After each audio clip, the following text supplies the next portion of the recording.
समाजातल्या या तळागाळातल्या सर्वांनाच नवे नवे, कोणी श्रेष्ठ नाही, कोणी कनिष्ठ नाही, कोणी स्त्री नाही, कोणी पुरुष नाही, इथे फक्त माऊली आहे. माझ्या ज्ञानोबरायांनी, माझ्या तुकोबरायांनी दिलेलं हे दान आहे. आणि ज्याला ते कळालं, ज्याला ते दान कळालं, अशीच माणसं जगतात परमार्थामध्ये. ज्ञान आती झालं म्हणून देह पडत नाही, आणि देह पडत नाही म्हणजे उद्धार होत नाही. देह जर ज्ञानानं पडत नाही तर उद्धाराचं कारण ज्ञान ठरत नाही. मग ज्ञान किती असू देत उपयोग होत नाही. खरं तर ज्ञान जास्त झालं म्हणून भगवंत मिळाला असं अद्यापर्यंत तरी बघायला नाही मिळालं. ज्ञानानं त्याला मिळवता येईल, ज्ञानानं सभा जिंकता येतात, ज्ञानानं तुम्हाला जिंकता येईल, त्याला नाही.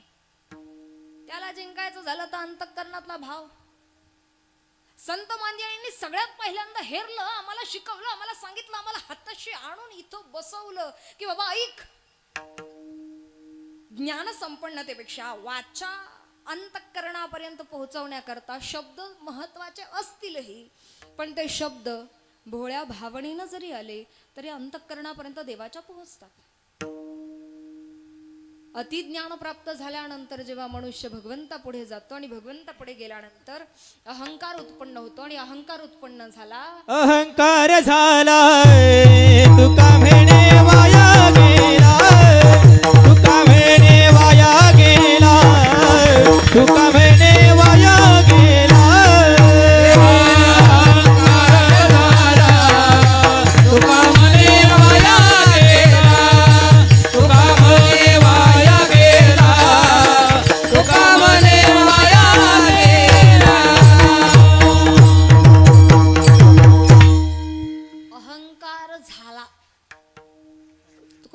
असा मनुष्य वाया गेला.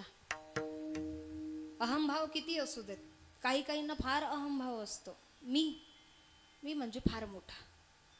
नवे नवे ते म्हणतात ना, आमच्या खेड्याकडे म्हणतात व कपडा ना कपडा मळका असला तरी चलतोय, पण मळक्या कपड्याच्या आतला माणूस जाळका नसला म्हणजे मिळावला. माणसं वर रंगानं कशी बी असू देत, सध्या हेच चाललेलं आहे. इकडून आलं पुढं ढकल, काय काही माहित नाही, कशाचा तपास नाही. पहिले तरी म्हणायचे जे कानानं ऐकलं ते डोळ्यानं पाहिल्याशिवाय खरं मानणे, पण आता डोळ्याचा भरोसा नाही. आता सध्या तंत्रज्ञान इतकं खतरनाक विकसित झालंय, काय कुठं दिसल आणि काय कुठं करते त्याचा भरोसा नाही. पण आपली माणसं अज्ञानापोटी काही गोष्टी अशा करतात किंवा अहम भावनेपोटी अशा गोष्टी करतात ना, आणि नको त्या ठिकाणी नको त्या व्याप्तींचा विचार करताना काही गोष्टी भरकटतात. चिंतन आती झालं डोक्यात की भरकटतात. काही गोष्टींचं चिंतन किती कालखंड डोक्यात असलं पाहिजे, याचा विचार असलाच पाहिजे ज्याचा त्याला. नदीच्या काठावरती एक तरुणी आली, दोन तरुण संन्यासी उभे हात जोडले, महाराज मला जरा नदी पलीकडे पोहोचवता का? एक तरुण संन्यासी नाही म्हणाला की बाई ग, आम्ही संन्यासी आहोत, स्त्री स्पर्श आम्हाला चालत नाही. दुसरा तरुण संन्यासी म्हणाला, ताई ठीक आहे, पलीकडेच जायचंय ना, मी घेऊन चलतो. हा दुसरा तरुण संन्यासी बोल लावायला लागला, तुला कळतं का, तुला अक्कल आहे का, तुला समजतं का, गुरुजींना कळालं तर किती रागावतील. बोल लावत लावत संस्थेपर्यंत आला. गुरुजी आले, पाठाला बसले, सुरुवात करणार. शिष्य उभा राहिला, गुरुजी मला काही सांगावयाचे आहे. गुरुजी म्हणाले सांग. हा म्हणाला, आम्ही दोघे गुरुबंधू स्नानाकरता नदीवर गेलो असता एक तरुणी आली, तिनं विनंती केली की महाराज मला जरा नदी पलीकडे पोहोचवा. मी नाही म्हणालो, पण माझ्या या गुरुबंधूनं तिला खांद्यावर घेतली आणि काठावर पोहोचवली. गुरुजी म्हणाले इतकंच? म्हणे इतकंच. गुरुजी म्हणाले ठीक आहे. तिनं विनंती केली, तू नाही म्हणाला, यानं खांद्यावर घेतली, काठावर पोहोचवली. तू नाही म्हणाला, यानं खांद्यावर घेतली, काठावर पोहोचवली. यानं काठावरतीच पोहोचवली, पण तू तिथून घेतली, डोक्यात ठेवली आणि मायापाशी आणून सोडली. त्यानं तिथंच सोडली, पण तू तिथून घेतली, डोक्यात ठेवली, एवढ्या वेळपासून चिंतन केलं आणि आताशी तिला सोडली. एखाद्या गोष्टीचं चिंतन किती कालखंड डोक्यात असावं याचा विचार माणसाला पाहिजे. एखाद्या विनोदावरती जर तुम्ही सतत हसू शकत नाही, मग एखाद्या दुःखावरती तुम्हाला सतत का रडायचंय? एखाद्या गोष्टीचा विचार किती कालखंड डोक्यात असला पाहिजे, हा क्षण माझा वाया जातोय हे लक्षात येत नाही. संत भान देतात की अरे बघ, काळ गेला, येणारा काळही जाईल, युगाच्या युग लोटली तसा तुझाही कालखंड सरून जाईल. भान ठेव आणि सावधान हो, सावध हो.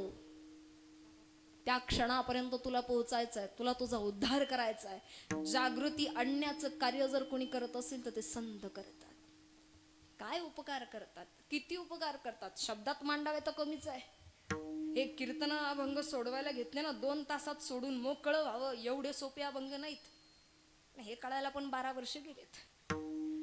कीर्तनामध्ये एखादा अभंग घ्यावा आणि 2 तासात सोडून मोकळं व्हावं एवढी सोपी नसतात अभंग. साधं प्रमाण आहे. ढेकणाच्या संगतीत गेल्यावर हिरा भंगतो, ढेकणाच्या संगतीत गेल्यावर हिरा भंगतो. पण मला सांगा, जो ऐरणीवर ठेवल्यावर फुटत नाही तो ढेकणाच्या संगतीत गेल्यावर फुटेल काय? परीक्षाच बघायची असली तर एक काम करायला लागेल, तुम्ही हिरे आणा, मी ढेकणं आणते. जमतंय वय? हिरा सूर्यप्रकाशामध्ये धरला तर स्वच्छ सूर्यप्रकाश आर पार दिसावा, पण त्याच्या आत काळा नाजूकसा जरी डाग असेल तर त्याला ढेकूळ दोष असं म्हणतात.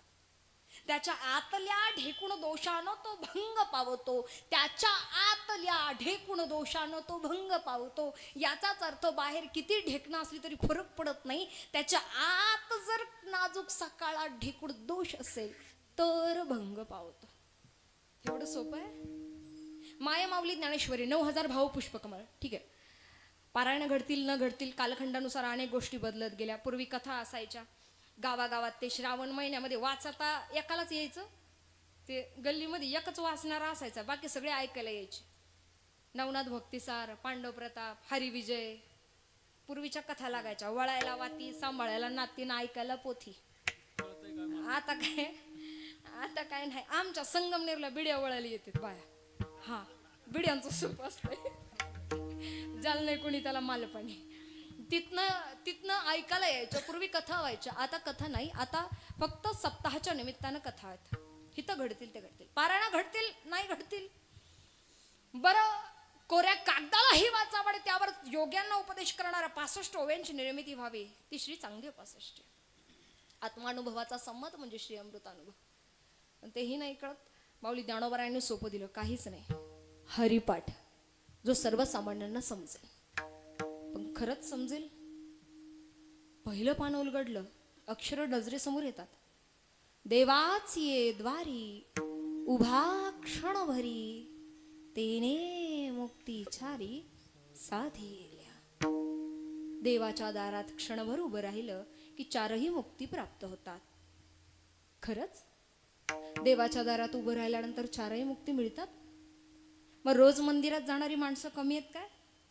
गेलात कधी पंढरपूरला, देवाची ये द्वारी उभा 3 तास भरी, पण तेने मुक्तीचारी साधिल्या. देवाची ये द्वारी उभा 8 तास भरी, पण तेने मुक्तीचारी साधिल्या.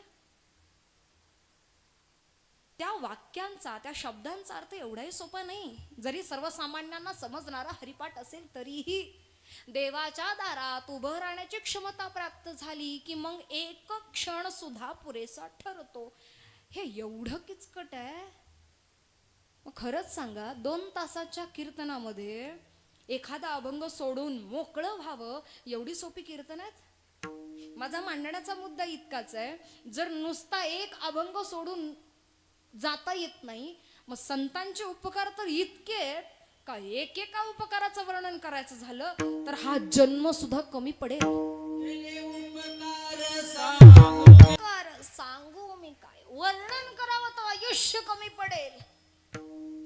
कोणी कोणासाठी इतकं करणार नाही, इतकं आमच्या संतांनी आमच्यासाठी केलंय. कसं आहे ना, ज्याला उपलब्धता सहज आहे त्याला त्याची जाणीव नसते.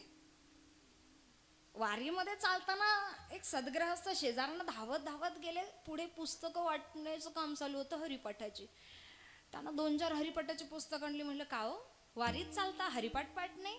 नाही हो ताई, हरिपाठ पाठ आहे.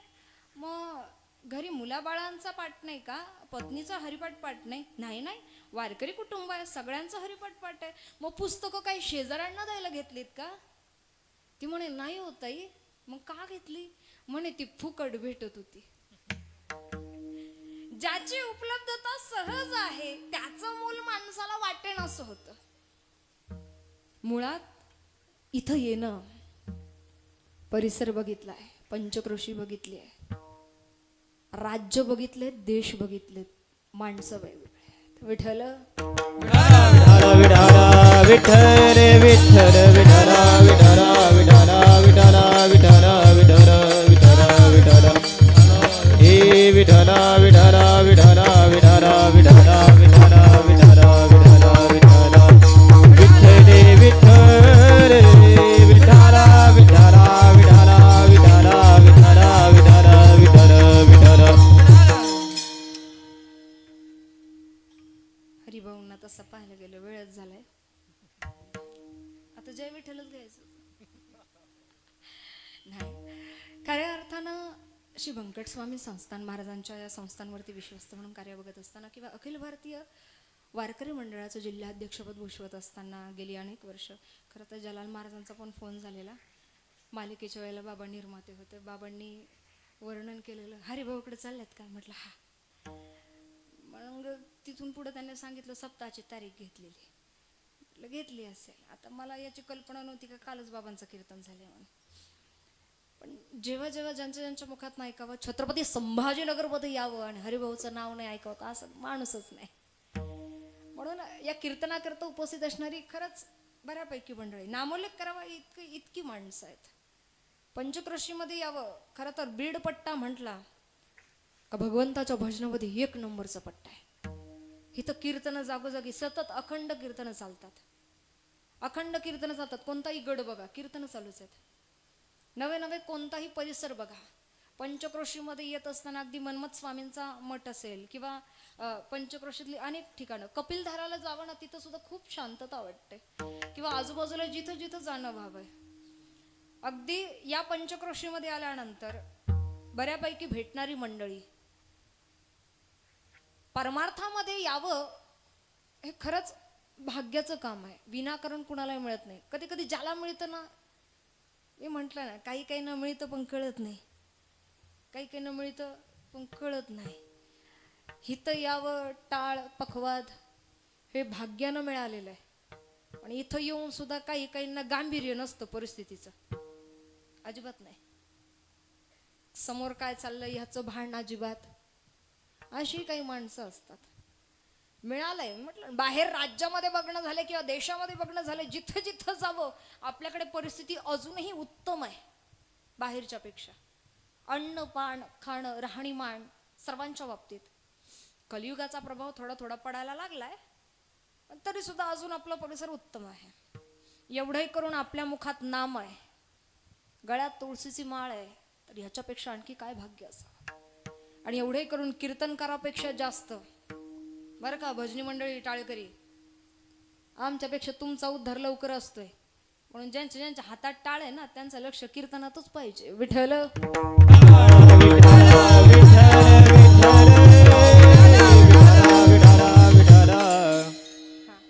मला जे सांगायचं ते कळलं. या अनेक संतांचं वर्णन ग्रंथांद्वारे तर शिकवलंच, आताशी आणलं बसवलं. मुळात संत संगतीनं काय होतं. जय विजय हिरण्याक्ष आणि हिरण्यकश्यप अवतार आहे. पोटच्या मुलाला शिक्षा सुनावली, बापाच्या राज्यात राहतो आणि वैर्याचं नाव घेतो. याचे हातपाय बांधा आणि तेलाच्या उकळत्या कढईत नेऊन टाका. रसरसून तेलाची तापलेली कढई दूतांनी ओढत ओढत त्या कढईपाशी आणलं. बघितलं तर काय, प्रल्हादाच्या मुखातनं नामस्मरण सुरू आहे. हातपाय बांधले गेले पण मुखानं मात्र अखंड चिंतन सुरू आहे.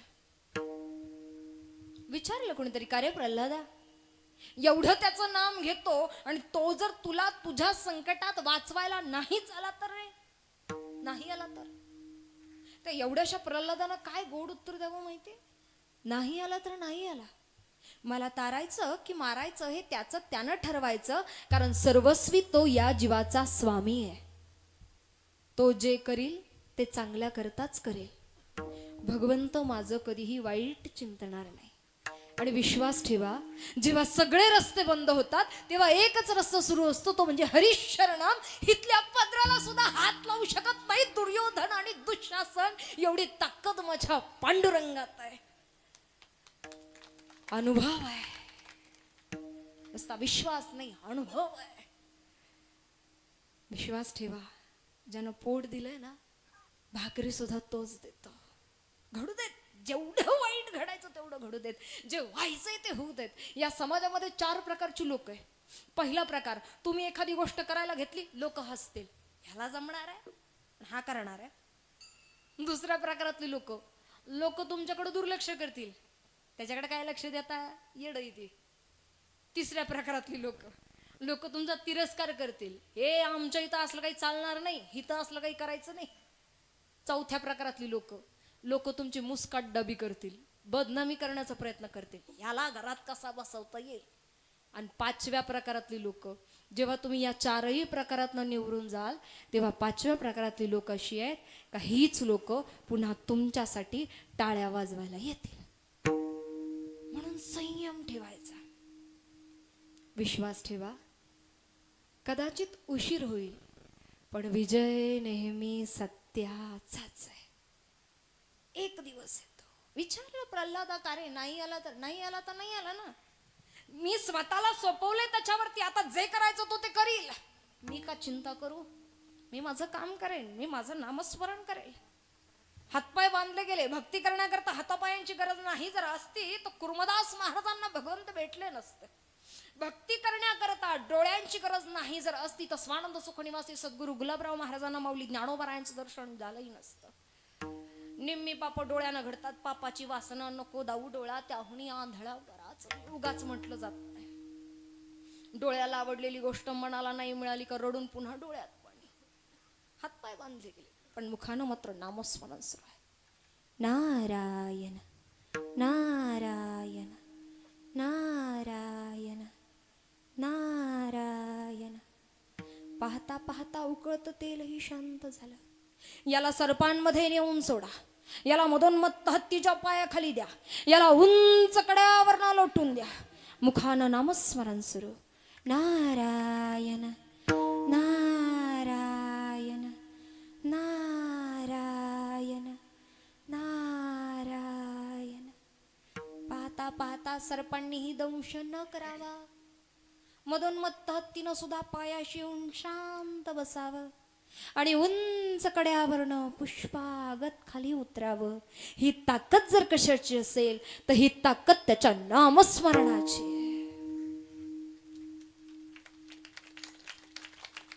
विचारलं मग, तो आहे तरी कुठे, जळी स्थळी काशी पाशाणी आहे वनमाळी, जे ते ते ते आहे वनमाळी. वनमाळी. नवे नवे अनेक ठिकाणी हा शब्द फार गोड वर्णन केला जातो. नाथ भागवतामध्ये या शब्दावरती फार सुंदर विवेचन सुद्धा येत आहे. नवे नवे जिथे जिथे जावं, आपलासा वाटावा अगदी कुणालाही, असं असणारा हा भगवान परमात्मा सावरतोच. जळी स्थळी काशी पाशाणी विठ्ठलाची विठ्ठल चराचरामध्ये हा व्याप्त, जो आम्हाला सावरतो, आम्हाला सांभाळतो. मागे पुढे उभा राहे सांभाळीत, आली आघात निवाराया. नवे नवे विचारलं मग, जर चराचरात आहे, खांबात आहे? हो खांबात आहे. खांबात आहे का? हो खांबात आहे. मारलीला स्तंभी नारायण प्रगटले, स्तंभी नारायण प्रगटले. वीज कडकडावी, धरणी दुभंगावी, निनाद भावा स्तंभी नारायण प्रकटले. भगवान नरसिंह प्रकट होताय तर उन्मादानं हसावं, उन्मत्त होऊन हसावं. ते हिरण्यकश्यपूनं की मला मारण्याची ताकद त्रैलोक्यात नाही, माझं मरण आकाशात नाही, पातळात नाही, घरात नाही, बाहेर नाही. माझं मरण स्त्रीकडनं नाही, पुरुषाकडनं नाही, पशुकडनं नाही. माझं मरण अस्त्राने नाही, शस्त्राने नाही, दिवसा नाही, रात्री नाही, मला मृत्यू नाही. असं म्हणत हिरण्यकश्यपू गडगडाटी हास्य करतोय. अहंकार उन्मत्तपणा आहे. अहंकाराची बाधा झाली का हो त्याचं नव्हतं व्हायला सुद्धा वेळ लागत नाही. ज्याचा जन्म आहे त्याचा अंत निश्चित आहे. दिवसभर घमासान युद्ध झालं आणि सायंकाळच्या वेळेला हाताशी धरलं हिरण्यकश्यपूला आणि ओढत ओढत ओढत दाराच्या उमऱ्यात आणलं. दाराच्या उमऱ्यात बसू नये, दाराच्या उमऱ्यात शिंकू नये. लेकरं विचारतात, आई दारात का नाही बसायचं? आता आईलाच माहिती नाही तर लेकरायला काय सांगावं. पूर्वीच्या काळी उमऱ्या म्हणजे मर्यादा आहे. पूर्वीच्या काळी मोबाईलचा जमाना नव्हता. घरातला कर्ता पुरुष बाहेर गेला तर महिला मंडळ आपण फुलपात्र उपडा आणून ठेवायचो. कुठं? दाराच्या उमऱ्यात. उमरा म्हणजे मर्यादा आहे. आपला उमरा ओलांडताना समोरचा उमरा आपल्यासाठी तयार आहे का याचं भान प्रत्येकाला असलंच पाहिजे, मग स्त्री असो अथवा पुरुष. बघ, घरात नाही, बाहेर नाही, दाराच्या उमऱ्यात आहे. बघ, आकाशात नाही, पाताळात नाही, माझ्या मांडीवरती आहे. बघ, दिवस नाही, रात्र नाही, संध्याकाळ आहे. बघ एकदा, मी स्त्री नाही, पूर्ण पुरुष नाही, पूर्णतः पशुही नाही. माझी नख अस्त्रही नाही आणि शस्त्रही नाही. विदार लपोट आणि वध करावा हिरण्यकश्यपूचा. एकट्या प्रल्हादा करता अवतार घेतला जावा तो भगवान नरसिंहाकडे. संत संगतीचं फळ लाभलं. महर्षी नारद महर्षी भेटावेत आणि प्रल्हादाचा उद्धार व्हावा, ज्याच्या करता भगवंतानं एक अवतार घेतला. विचार करा, संत संगतीचा एवढा गुण आहे, मग संत वचनांचा किती असेल. जरी संत तत्व आज आपल्यामध्ये फार कमी बघायला मिळतात किंवा जी संत होऊन गेले त्या संतांद्वारे जी वचनं आमच्यापर्यंत आली ती किती अनमोल असतील. उद्धार करण्याचं कार्य प्रत्येकाच्याच ठिकाणी आहे. प्रश्न फक्त एकच आहे, घेणाऱ्याची ओंजळ कमी पडू नये. नाही तर बोलणाऱ्यानं बोलावं, ऐकणाऱ्यानं ऐकावं. इकडून आले वारे नाही का. अंतःकरणामध्ये शब्द आणि शब्द भिडावा. बोलणाऱ्यानं बोलावं, ऐकणाऱ्यानं ऐकावं, पण ऐकणाऱ्याने मात्र शब्द आणि शब्द अंतःकरणात साठवावं. का? कारण वेळ कमी आहे. कीर्तनाचा पण आणि आयुष्याचा पण. कमी वेळेमध्ये किती मांडावं, किती बोलावं. संतांचे उपकार कमी वेळात मांडून होतील. नाथ बाबा स्वतः म्हणतात, आयुष्य काय, अनेक जन्म जरी गेली तरी ज्याला पार नाही, अवर्णनीय जे आहेत असे असणारे हे संत की ज्यांचा असणारा स्वभाव अभंगाचं प्रथम चरण. संतांचा उपकार, संतांचा उपकार, संतांचा उपकार, संतांचा उपकार. संतांचा उपकार सांगावया नाही पार. आपणा सारिखे करीथी याती गुण नाही. संतांचा स्वभाव उपकार, परोपकारा करताच मानवी जीवनाकरता. पण मानवी जीवनाला आलेल्या सर्वसामान्य माणसांना संतांचे उपकार कळतील? कळतीलही, पण केव्हा? ते गेल्यानंतर, त्यांचं अवतार कार्य पूर्ण झाल्यानंतर. हा महाराष्ट्र असा आहे, इथं मोठं आहे असं म्हणण्यासाठी मरावं लागतं. कोणी असू देत, मी काय कोण्या पक्षाची नाही, माझा राजकारणाचा संबंध नाही. पण आत्ता गेल्या 8-15 महिनाभरामध्ये जी घटना ऐकली, अजितदादा पवारांचं जाणं झालं आणि ते गेल्यानंतर जागोजागी सभा, शोकसभा झाल्या, अनेक सोशल मीडियावरती बातम्या बघितल्या. एक गोष्ट विशेषत्वानं जाणवली, माणसं जोपर्यंत जिवंत असतात तेव्हा ती प्रकर्षानं जाणवत नाही, आठवत नाही, तेव्हा एकमेकांबद्दल कुठलेही बोल लावले जातात. पण तेच माणूस गेल्यानंतर मग तिथं कोणी कोण्या पक्षाचा नव्हता, तिथं फक्त माणूस होता. जाणाऱ्या माणसासाठी श्रद्धांजली व्हायला आलेला फक्त माणूस होता. तो ना कुठला कार्यकर्ता, ना कुठल्या जातीचा, ना कुठल्या धर्माचा होता. सर्वसामान्य माणसाच्या बाबतीत हेच लागू होतं. सर्वसामान्य माणसं सुद्धा जोपर्यंत आहे तोपर्यंत नाही, पण गेल्यानंतर कौतुकाचे धडे गेल्यानंतरच तरी का गिरवायचे? मग सामान्य माणसाच्या असू देत, राजकारण्यांच्या बाबतीत असू देत किंवा संतांच्या बाबतीत असू देत. सर्वसामान्यपणे संतांचा इतिहास, कुठल्याही संतांचा इतिहास बघा, जोपर्यंत संत समाजामध्ये आहे तोपर्यंत समाज मान्यता देईल.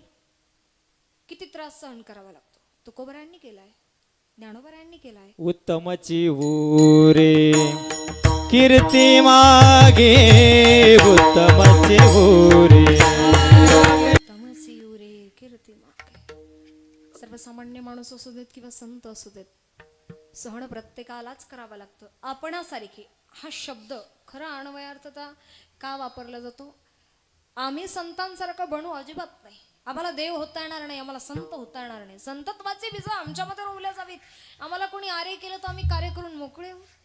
आम्हाला जमेल संतांनी इतकं शांत राहणं, एखाद्या गोष्टीची चिड अंतःकरणामध्ये निर्माण व्हावी आणि मुळात ती झालीही पाहिजे, कारण कलियुगात ती गरज पण आहे. जागोजागी सध्या ज्या घटना बघायला मिळतात ना, त्याच्यामुळं मानवी मनात जर चिड निर्माण होत नसेल ना, खरा गुन्हेगार कार्य करणारा व्यक्ती नाही, अपराध करणारा व्यक्ती नाही. खरा गुन्हेगार तुमच्या आमच्यात आहे. उगाच कुठेतरी निषेध नोंदवून काही होत नसतंय. राजकीय तत्व, सामाजिक तत्व, धार्मिक तत्व जपताना अंतःकरणामध्ये कुठेतरी शिथिलता निर्माण झाली आहे. आमच्या मनगडातलं रक्त सळसळायला बाहेरचं दुसरं कोणी यावं लागतं किंवा एखाद्याला स्वतःचा बळी जाईपर्यंत वागावं लागतं.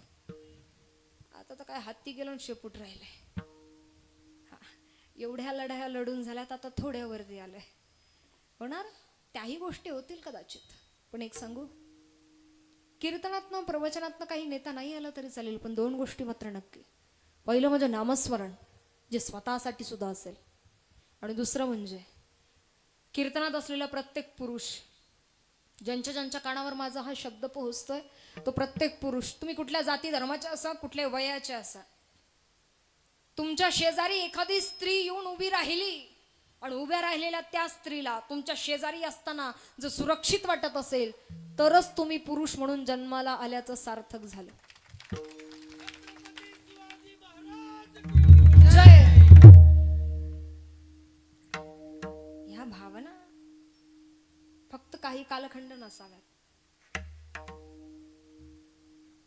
बाबांना तेवढं भरून आलं म्हणून बाबांनी घोषणा दिली, पण आपल्यातली बरीच मंडळी उगत हसत येत. का हसत येत मला तेच कळना झालंय. कीर्तन चालू झाल्यापासून मला तरी सांगा, मी बी हसते, आखा मंडप हसल. कसं आहे ना, आदरणीय चैतन्यजी महाराज दगलूरकर महाराज म्हणतात, बोलणाऱ्यानं बोलावा, अट्टहास धरू नये. अजिबात नाही. सायकॉलॉजी आहे, समोरच्यांना जास्त सुधरवायच्या भानगडीत पडायचं नाही, नाहीतर माणसं शत्रू बनतात. आमचं आम्हाला बरं वाईट कळत नाही का? बाई तुमच्यापेक्षा जादा पावकळ्या आम्ही पाहिले असतील, पण आता आम्ही असे माणसं, आम्ही उन्हाळ्यात पावसाळ्यात पाहून आलोय. आमचे पत्रकार दादा, जाधव दादा आहेत, त्यांना माहिती लोक किती किती किती समाजामध्ये किती माणसं आहेत अशी. पूर्वी ते कर्नाटकला कीर्तनाला जायचो, त्या लोकांची भाषा काय होऊन जायची नाही. तिकडे गेलं कन्नड भाषा, ती लोक विचारायची, अय्यो ताई ಹುಟ್ಟು ಮಾಡಿನ ನಾವು ನಕ್ಕಾದಲಿಕ್ರ ಯಾರ ಸಾಯವರ ಯಾರ ಬದುಕವರ ಹುಟ್ಟಿದ ಜೀವ ಒಮ್ಮೆ ಅಲ್ಲ ಇಲ್ಲ कळच ना ते. आता कसं जरा सवय झाली, आता गेलं का जाऊन जाऊन तिकडे नाही का, तिकडे अक्कोळ, आपलं मेतके, आप्पाची वाडी, चिक्कोडी, बेळगाव, आता तिकडे जरा जाऊन जाऊन सवय झाली. आता गेलं का आम्हीच आधी विचारतो, अयो अण्णा माडी ना उठ्टा उठ्ट माडी रदा. हा वा, जिवाळ्याचा प्रश्न आहे शेवटी तो.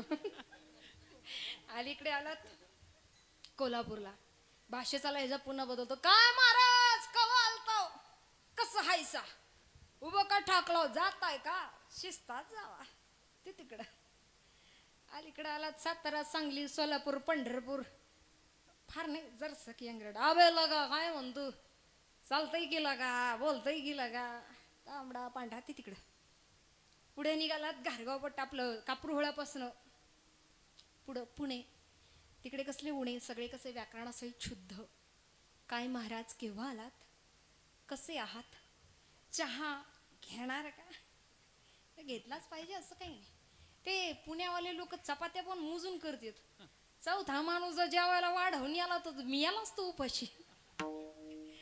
तसलंच पुढं पुढं पुढं पुढं आलं, अगदी आळे फाट्याच्या पुढं आपलं संगमनेर अकोले. आमचं संगमनेर अकोलेला तुम्ही कधी आलात संगमनेरला, म्हणजे नक्की या, पण आलात चुकून उकून तर आमचं असं आहे, आम्हाला बाहेरच्यांना समजून सांगावं लागत, ओ माऊली आम्ही भांडत नाहीये, आम्ही नॉर्मल बोलतोय. आमची भाषा जरा वरडून बोलल्या गेत, काय आला आला, कोणी का गेला गेला तर गेला.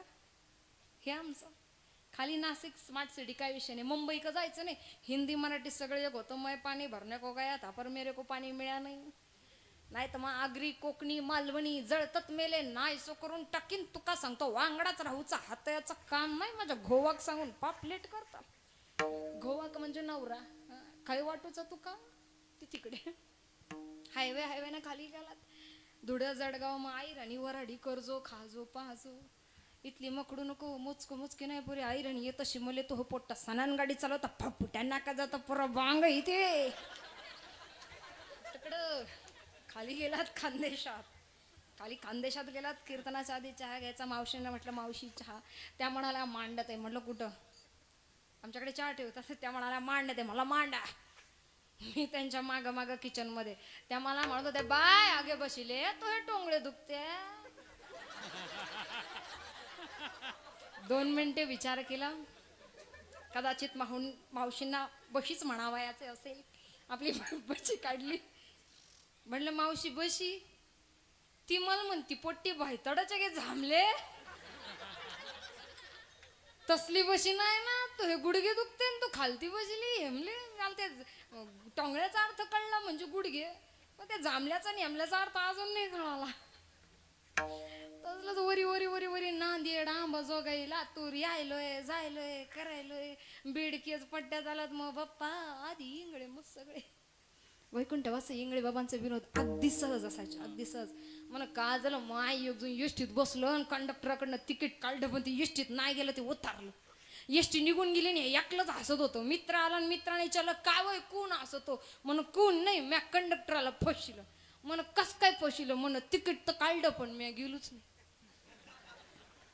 हे चिल्ड्रन नादर तिकीट तो काढलं पैसे त्यान घेतले नुकसान तो झालं माय त्याच्या काय वाच गेलं. तसे तिकीट तुम्ही आम्ही काढलेत नरद्याचे. ऐका नाही तर नका ऐकू. बोलणाऱ्याच्या बाच काही बी जाणार. ऐका वेळ कमी आहे. आम्हाला नाही होणार संतानासारखं. नाही होता येणार. भगवंत होणं या जन्मात शक्य नाही. पण कमीत कमी आम्हाला माणूस होता यावं. कमीत कमी माणूस होता यावा. संतत्वाचे गुण दया क्षमा जमेल मला. अपराध घडावा. अपराध सोडा. काही गोष्टींमध्ये चूक नसताना सुद्धा जर कधी कधी भोगावं लागतं ना तेव्हा सुद्धा माणसानं माफ करून टाकावं. राहिलंच किती काय 30 गेले 20 राहिले 20 मध्ये कधी माहिती नाही. मागणी एकच आहे. एकच मागणी आता. एवढा हक्क असावा आता आमचाही अंतावरती. एवढा हक्क असावा आता आमचाही अंतावरती. या श्वासांची माळ तुटावी ती फक्त आणि फक्त या मंचावरती. माझ्या पांडुरंगाचं नाव मुखारविंदामध्ये असताना मरण यावं याच्यापेक्षा वेगळेपण आता काय असावं. काम क्रोध मोह मद मत्सर इत्यादी विषय विकार वासना अंतःकरणातनं काढून टाकण्याचं कार्य संत करतात आपणासारखी. आणि कदाचित नाही होता येणार पण तरी सुद्धा आमचा स्वीकार करतात. तो जाती धर्मा पलीकडे जाऊन भेदाभेद ज्यांच्याकडे नाही ते म्हणजे संत अभंगाचं द्वितीय चरण.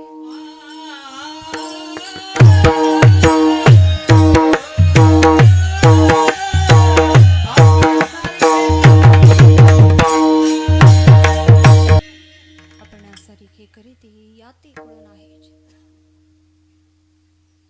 स्वतःसारखं बनवण्याचा प्रयत्न पण होता येईल माहिती नाही. लोक विचारतात कधी कधी ताई तुम्ही देवाबद्दल एवढं बोलता मग तुम्ही देव पाहिलाय. कोण म्हणाला देव दिसत नाही. आमच्यावर एखादं संकट येऊ दे जेव्हा हे कोणीच दिसत नाही तेव्हा एकटा तोच दिसतो. कोण म्हणाला तो दिसत नाही. नवे नवे प्रत्येकामध्ये असणारी ती क्षमता आहे त्याला शोधण्याची. बोलणारा माझ्यासारखं कुणी असू देत. माझ्यापेक्षा ज्ञानसंपन्न माणसं आहेतच. बोलणारे तुम्ही लाखो हजारो आणा.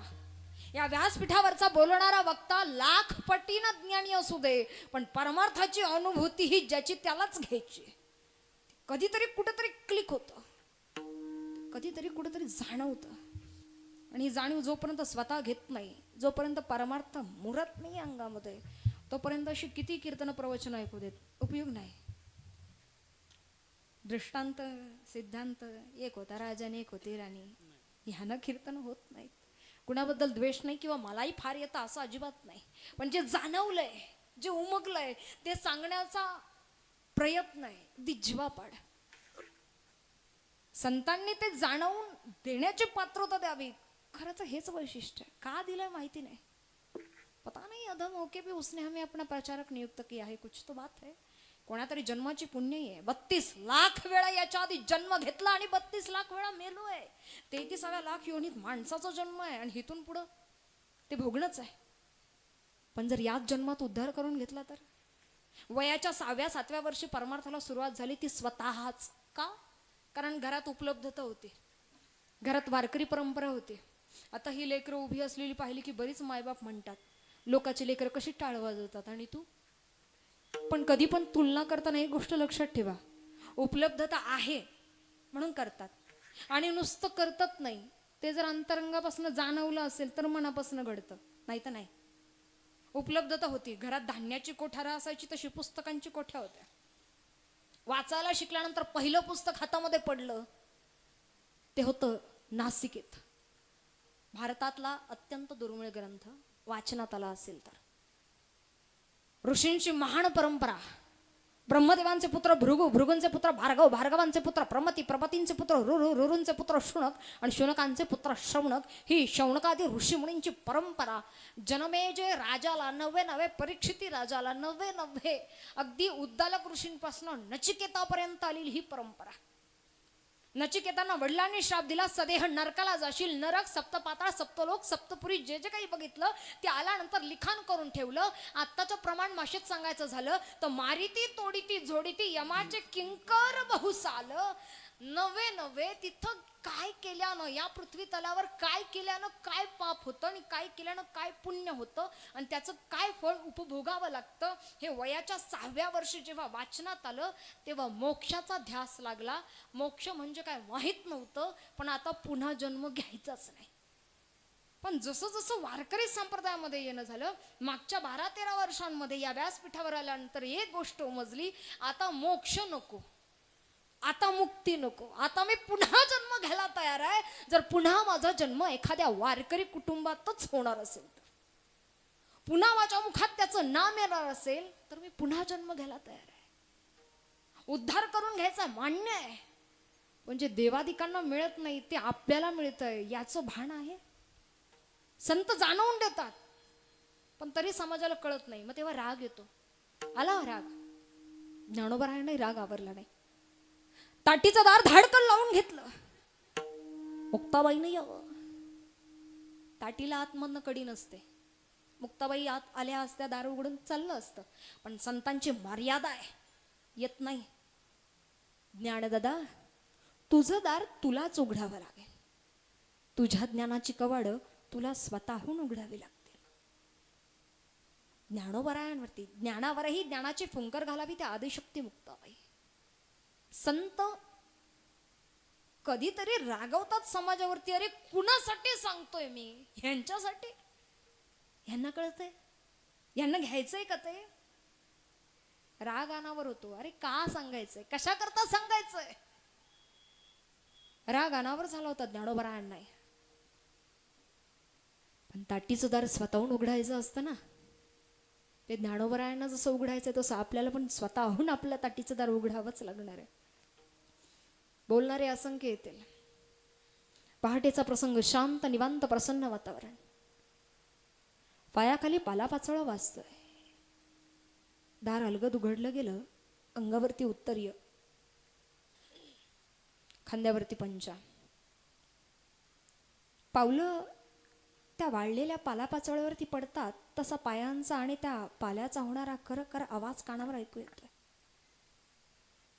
दूर कुठेतरी गाय वासराच्या हंबरण्याचा आवाज कानावर ऐकू येतोय. घरट्यातली पिलं नुकतीच उठलीये, त्या पाखरांचा चिवचिवाट ऐकू येतोय. पहाटेचा शांत गार वारा अंगाला स्पर्शून झोंबून जातोय. इंद्राणीच्या काठावरती यावं, खांद्यावरचा पंचा अलगद काढून टेकवला. इंद्राणीच्या पाण्यामध्ये प्रवेश केला. तशी थंड गार पाण्याची शिरशिरी अंगावरती उमटून गेली. छोटे छोटे मासे येतात, पायाला टोचे मारून जात आहेत. या पंचमहाभूतांमध्ये उठणाऱ्या आनंद लहरी आता देहाच्या पंचमहाभूतांमध्ये समाविष्ट होऊ पाहत आहेत. नाभीप्रमाण आलेलं पाणी, हातामध्ये त्रिसंधीकरता घेतलेलं पाणी, हाताच्या उंजळीतनं पाणी टपटप टपटप गळत आहे. पुन्हा इंद्रायणीत समाविष्ट होत आहे. मुखारविंदातनं धीर गंभीर मंत्रोच्चारास प्रारंभ. ओम भास्कराय नमः. ओम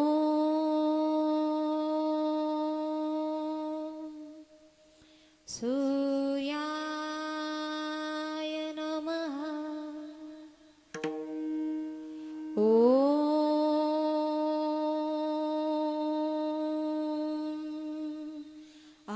आदित्याय नमः. वातावरणामध्ये असणारी प्रसन्नता, हातातनं निखळणारं पाणी आणि त्या प्रसन्न वातावरणामध्ये अचानक निनाद घुमावा. कुणीतरी काठावर आलंय. एकटांगी धोत्राच्या काठाला झटका देत, कपाळावरच्या 7 रड्या पडवत कुणीतरी आवाज दिला, कोण रे? संन्याशाचा ज्ञान्या का? हातातली उंज जशीच्या तशी पडावी. डचकून मागं वळून बघितलं. काठावर उभे असणारे, एक टांगी धोत्राच्या काठाला झटका देणारे, कपाळावरच्या 7-8 रड्या वाढवणारे विसोबा काका दृष्टीला दिसून आले. विसोबा काका आपलाच माणूस आहे. आपलेच असतात जे पाठीवर वार करतात. समोरून वार करण्याची हिंमत अजून कोणात नाही. काकानं बघितलं, विचारलं, अरे संन्याशाचा ज्ञान्या का? संन्याशाचा ज्ञान्या? अरे जगाचा बाप आहे. रागणी आला माऊलींना. माऊलींच्या मुखातनं शब्द उमटावे. शब्द कसले? उन्हाळ्यात वाळवंटातलं पाणी आटावं आणि छोट्याशा झऱ्यानं मंजूळपणे खळखळ करत वाहत चालावं. तसे माऊलींच्या मुखारविंदातनं शब्द उमटतात. हो काका, मी ज्ञाना. इंद्रायणीच्या पाण्यात काय करतोस? तुम्ही लोकांनी आता ही इंद्रायणी सुद्धा बाटवायची ठरवली वाटतं. इंद्रायणी बाटवायची ठरवली? काका, आमच्यासारख्यांच्या स्पर्शानं जर बाटेल तर हे तीर्थच कसले? गटारीचं पाणी आलं, गंगेला मिळालं तर तेही गंगाजल व्हावं. आमच्यासारख्यांच्या स्पर्शानं नाही हो बाटायचं हे तीर्थ. हे ऐकल्यानंतर काकाला जरा रागच आला. एवढंसं लेकरू मला शिकवत आहे. एकटांगी धोत्राचा काठ टाकून द्यावा आणि घाटाच्या 6 पायऱ्या उतरून खाली यावं. एका हातानं करकचून मनगट पिळण, दुसऱ्या हातानं तडार तिशी मुखात द्यावी. मला ज्ञान शिकवतो संन्याशाच्या कार्ट्या. कोवळ्या गलाबर, पाचीच्या 5 बोट उमटावे. डोळे भरून आले. मारू नका ना काका, पुन्हा नाही येणार इंद्रायणीवर. हातातला हात मनगट कसं बस सोडवलं. काठावरचा पंचा खांद्यावरही टाकला. इकडे बराच वेळ झाला. ज्ञाना दिसत का नाही म्हणून कुटीच्या प्रांगणात आई रुक्मिणी आई साहेबांनी यावं आणि बघितलं तर काय, लांबूनच ज्ञानाला येताना बघितलं. ज्ञानाला येताना बघितलं. विचारावं, ज्ञाना, ज्ञाना कुठे गेला होतास? आई, अगं इंद्रायणीवर गेलो होतो. इंद्रायणीवर कशा करता? आई, अगं स्नानाकरता गेलो होतो. स्नानाकरता गेलो होतो म्हणतोस बाळ? अंगावर गटारीचा गाळ आहे राजा. कुठे पडलास का? पडलो नाही गाई. गावातनं येत होतो ना, त्या मुलांनी मारलं ग. अरे का मारलं? तू काही केलं? मी काही केलं नाही गाई. गावातनं येत होतो, ती मुलं खेळत होती. काकानं बघितलं आणि सांगितलं, अरे पाहता काय, लाता घाला त्या ज्ञानाला. काकानं पण मारलं गाई. त्या मुलांनी मारलं तर मारलं, काकानं पण मारलं. रुक्मिणी आई साहेबांचे डोळे भरून यावे. विठ्ठल पंतांपाशी यावं. नाथ, आपण सहन करतो ठीक आहे, आपल्या मुलांनी किती दिवस आणि का सहन करायचं? पैठण, पूर्वीचं प्रतिष्ठान, धर्मसभा, एकापेक्षा एक पंडित, ज्ञानी, द्विवेदी, चतुर्वेदी, वेदांचा अध्ययन, शास्त्र पंडित आपल्यात पण असतात. उपयोग काय? माणुसकीचं ज्ञान आहेच कुठं? सगळं ज्ञान आहे.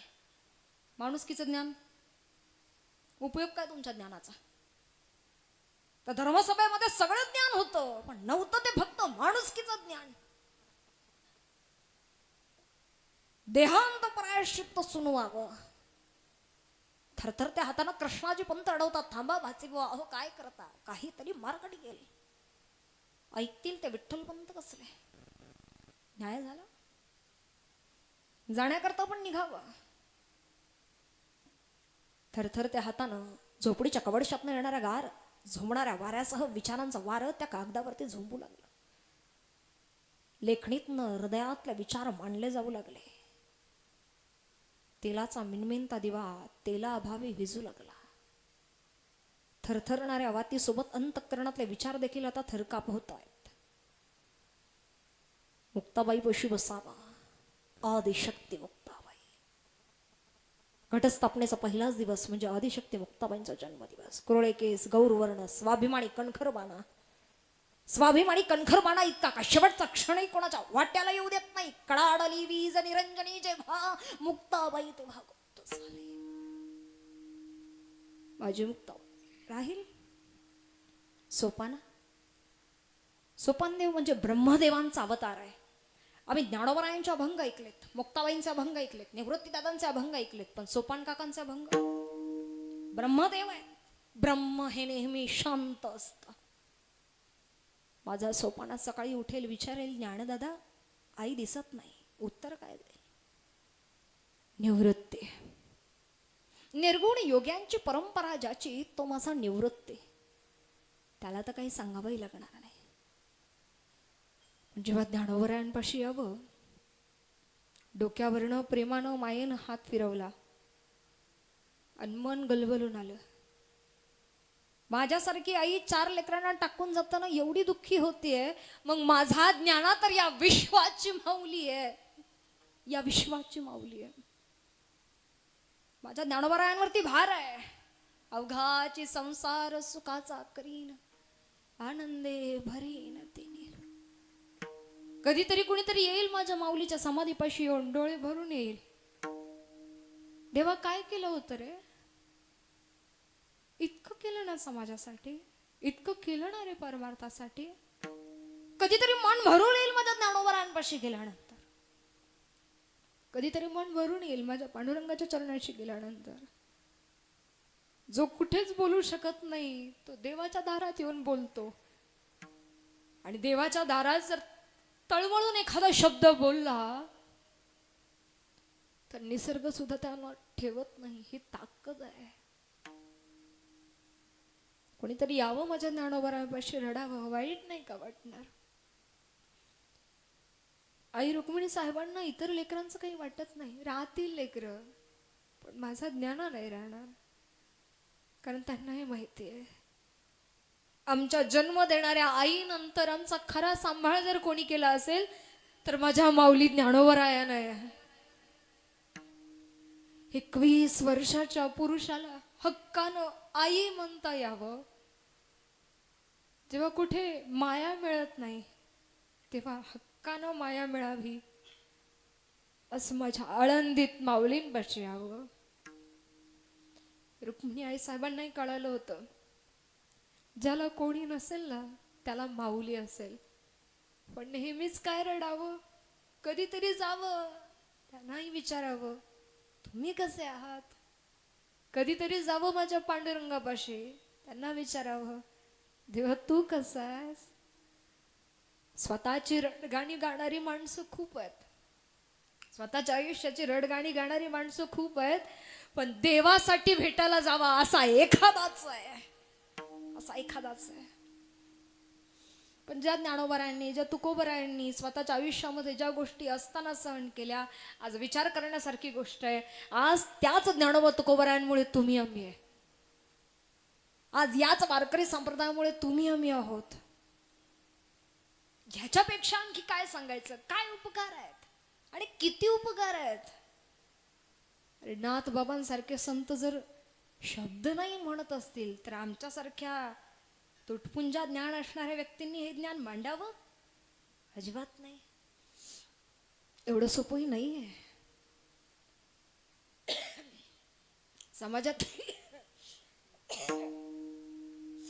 समाजातली समाजातली माणसं कदाचित एकमेकांबद्दल बोलतील.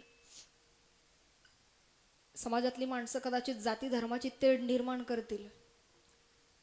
पण माझ्या माऊलींपाशी यावं. कोणी कसाही असू द्या, त्रास देणारा जरी असला तरी दयेनं परिपूर्ण संत स्वीकार करतात. याचं प्रमाण म्हणजे नाथबाबांनी सांगितलेलं 3रं चरण आहे.